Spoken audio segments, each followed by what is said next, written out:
Hey, Dr. Aisha K. Taylor here, your gynecologist, pelvic reconstructive surgeon, lady part specialist. I owe you on this Friday Eve to talk about female stress urinary incontinence, procedural and surgical treatments.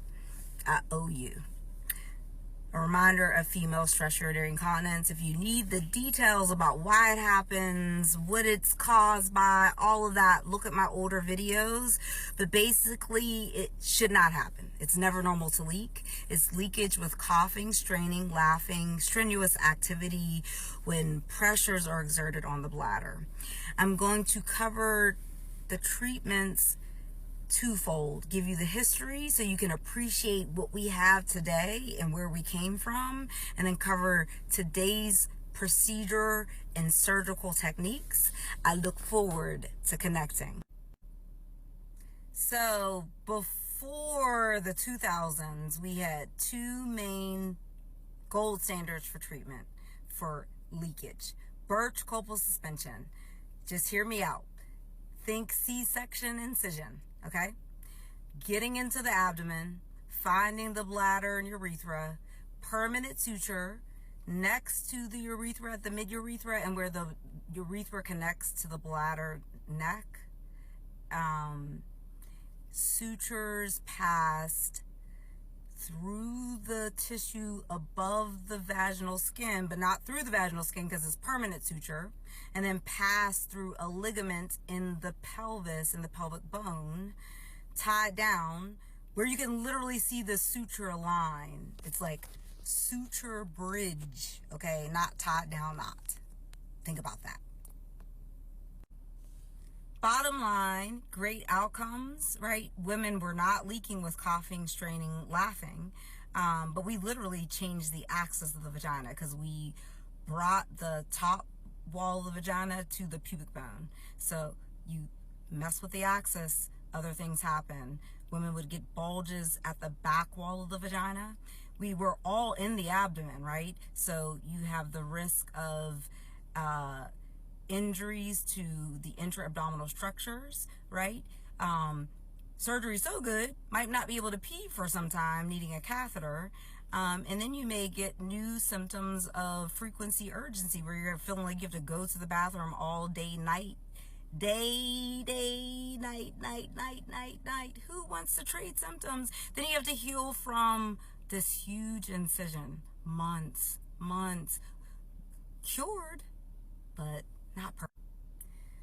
So healing from the incision, hospitalization, long operative time, and we talked about some of the things that could go wrong. But it was a cure. We were curing women, right? So that brings us now to the other gold standard. That is the autologous pubovaginal sling. Autologous meaning we're taking tissues from our own body, not our, but your body.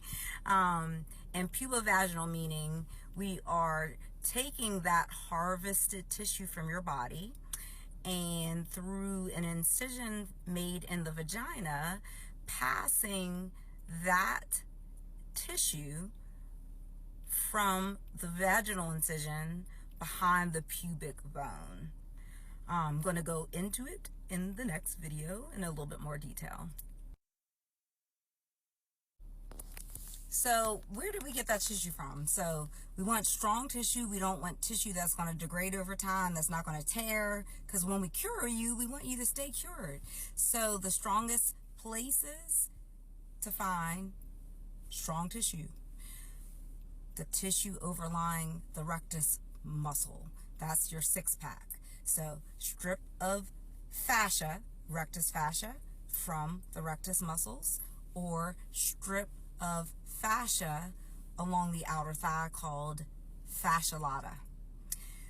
Both require closing that defect left by the strip and closing the incision, but the incisions are smaller than the incision we talked about from the Birch-Kopel suspension. So now we've got this harvested tissue, and now we've got to place it under the urethra.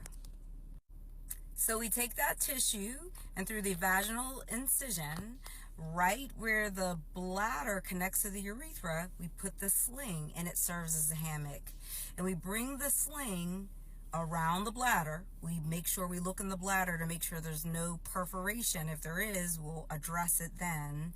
And then we actually have sutures on the ends of that tissue, and we tie those sutures down loosely on top of the fascia. Closing all incisions. So this is a great surgery. Okay, women were dry. They did not have leakage with coughing, straining, any of that activity. We didn't have the risk of Birch-Copel suspension with intra-abdominal injuries because we're not in the abdomen, right? Surgery actually a little too good because some women were in retention, prolonged retention requiring catheterization. And in some cases, we would have to actually go back and loosen the sling.